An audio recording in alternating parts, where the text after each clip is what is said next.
पहले भाग में मैंने आपको क्या बताया था? समानता का अधिकार बताया था, 6 मौलिक अधिकार बताया था। एक बार रिवीजन कर लेते हैं, फिर जो है हमारा स्वतंत्रता का अधिकार ये आज शुरू करेंगे। तो पहले मैंने क्या क्या बताया था कि आपका 6 मौलिक अधिकार है, वो कौन कौन सा है कि समानता का अधिकार, एक धार्मिक स्वतंत्रता का अधिकार, शोषण के विरुद्ध अधिकार, संवैधानिक उपचार का अधिकार, संस्कृति और शिक्षा का अधिकार और धार्मिक स्वतंत्रता का अधिकार। तो ये सारे मैंने 6 अधिकार बताए थे, आपने शायद आपको याद हो गया हो, नहीं तो आप रिवीजन कर लीजिएगा एक बार, जो मैंने पिछले वीडियो में दिखाया है उसको आप एक बार फिर से देख लीजिएगा, याद नहीं हो लेकिन फिर भी मैं यहाँ पर डिटेल में आपको फिर से दिखा ही देता हूँ।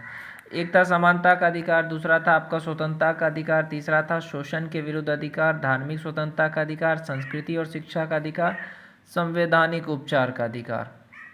क्लियर हो गया? चलिए आप स्वतंत्रता का अधिकार शुरू करते हैं।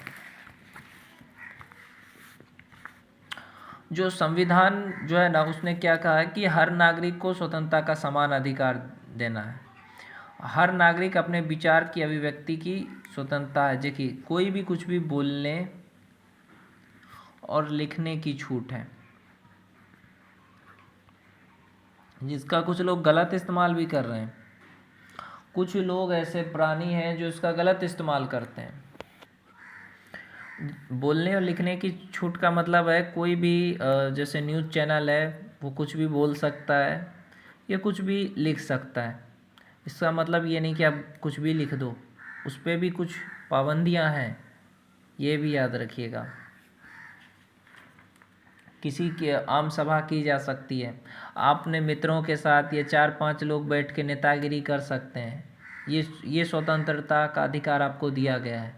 पर इसीलिए तो आप लोग धरना करते हैं।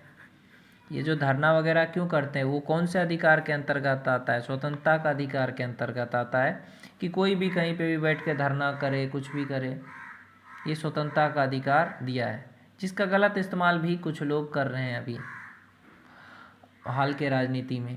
देश के किसी भी हिस्से में कोई भी नागरिक आ जा सकता है और कोई भी कहीं पे भी कोई भी उद्योग धंधा कर सकता है।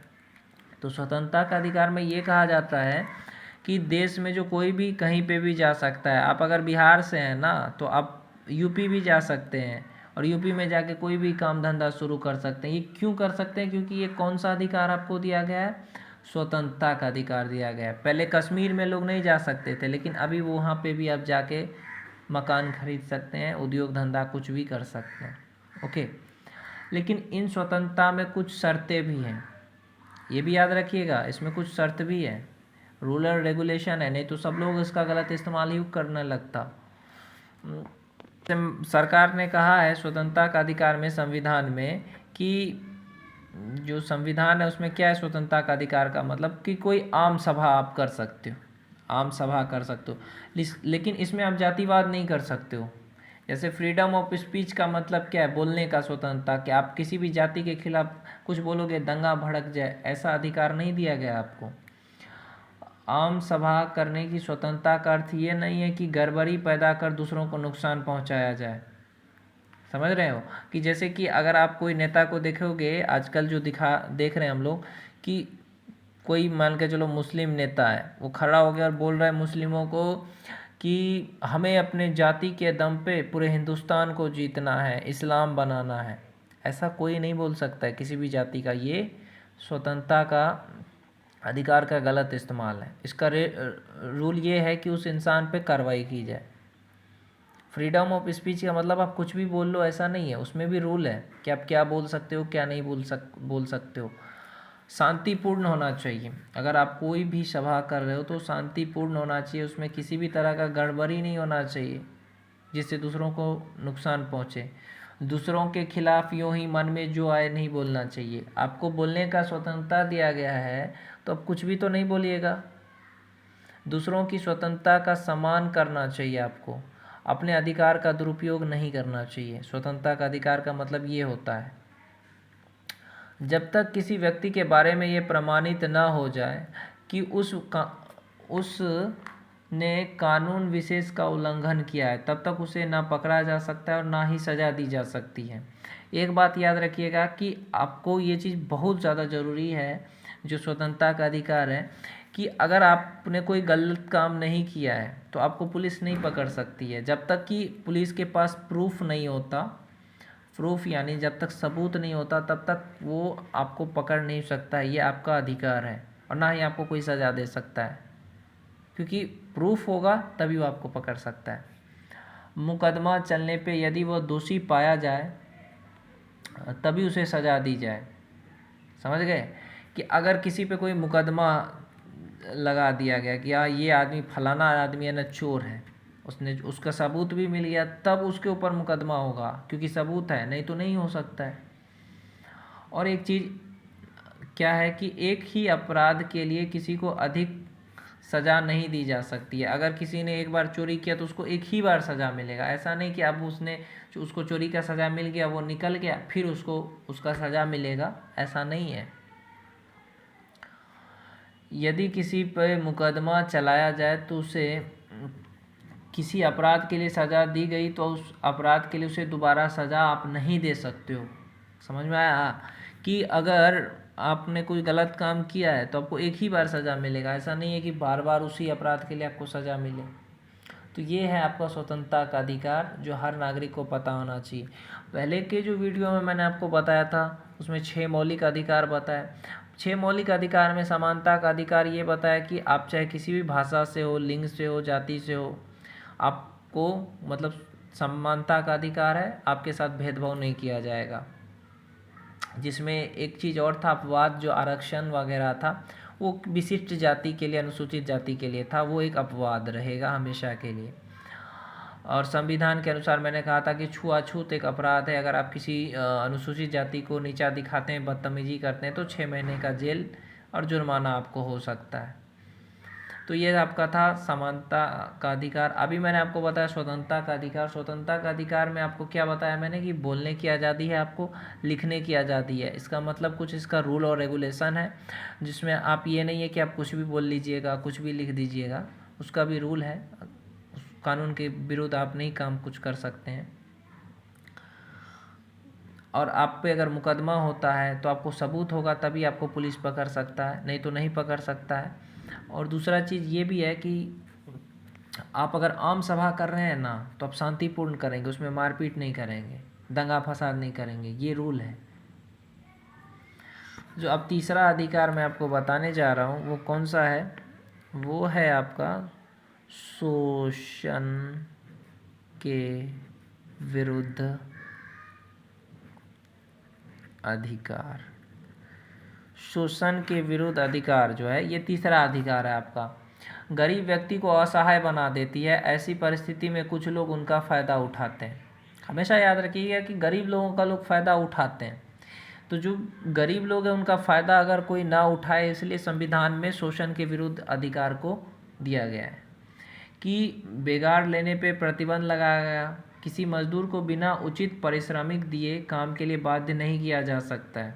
ऐसा आप किसी भी मजदूर को नहीं कह सकते हो कि अरे भाई तू गरीब है, तू मेरा काम कर, तू मेरा नौकर है, ऐसा नहीं कह सकते हो। और आप उसका जो उसका तनख्वाह है, जो आप उसको देते हो पैसा, उस पर आप प्रतिबंध नहीं लगा सकते हो। यदि अगर आपने किसी से काम करा के उसको पैसा नहीं दिया तो ये एक दंडित अपराध माना जाएगा।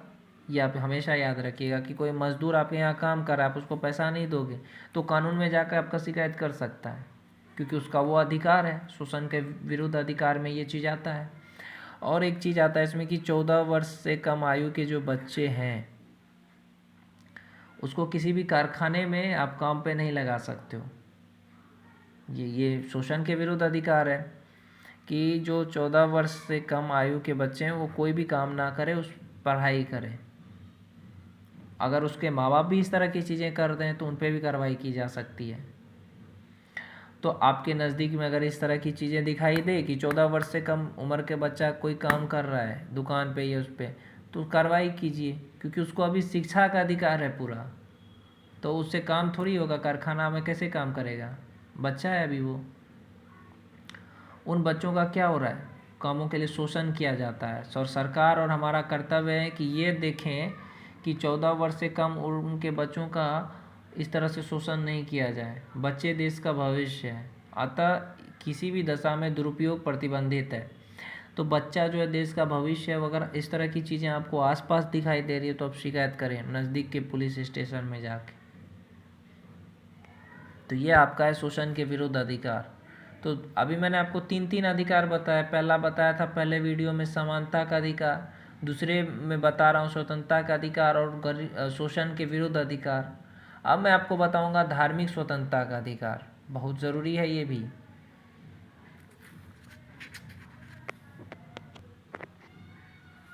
तो धार्मिक स्वतंत्रता का अधिकार क्या है ये भी ना आपको बताना है हमको।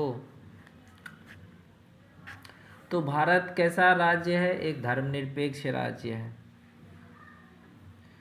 भारत एक धर्मनिरपेक्ष राज्य है। ये याद रखिएगा कि भारत धर्मनिरपेक्ष राज्य है। यहाँ पे अनेक धर्म, एक धर्म नहीं है, अनेक धर्म है।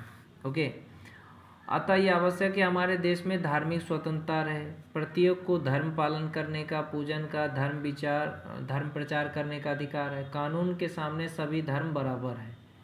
हम में से हर को दूसरे धर्म का आदर करना चाहिए। ये याद रखिएगा कि आप किसी भी धर्म के विरुद्ध कुछ नहीं बोल सकते हैं, क्योंकि ये उसका अधिकार है। कुछ लोग लेकिन इस अधिकार का आजकल दुरुपयोग कर रहे हैं, दूसरे धर्म को नीचा दिखाने में लगे हैं। तो ये आपको बता दूं कि ये कानून के विरुद्ध है। ये कानून में आता है कि अगर आप किसी भी धर्म को कुछ बोलते हो तो केस कर सकता है, मुकदमा कर सकता है। क्योंकि भारत क्या है, एक धर्मनिरपेक्ष राज्य है। यहाँ अनेक धर्म है। आवश्यक कि हमारे देश में धार्मिक स्वतंत्रता रहे। प्रत्येक को धर्म पालन करने का, पूजन करने का, धर्म प्रचार करने का अधिकार है। चाहे वो मुस्लिम हो, चाहे हिंदू हो, कोई भी जाति हो, अपना धर्म का प्रचार कर सकता है, ये पूजा पाठ कर सकता है, उसको आप रोक नहीं सकते हैं। और कानून के सामने सब धर्म बराबर है। हमें हर धर्म का आदर करना चाहिए, क्योंकि ये संविधान में कहा गया है कि ये धार्मिक स्वतंत्रता के अधिकार के अंतर्गत आता है। आप किसी भी विशेष धर्म को नीचा नहीं दिखा सकते। तो आई होप आपको इतना कुछ तो समझ में आ गया होगा। अगला जो हम आपको बताएंगे आपको वो होगा संस्कृति और शिक्षा का अधिकार। संस्कृति और शिक्षा का अधिकार।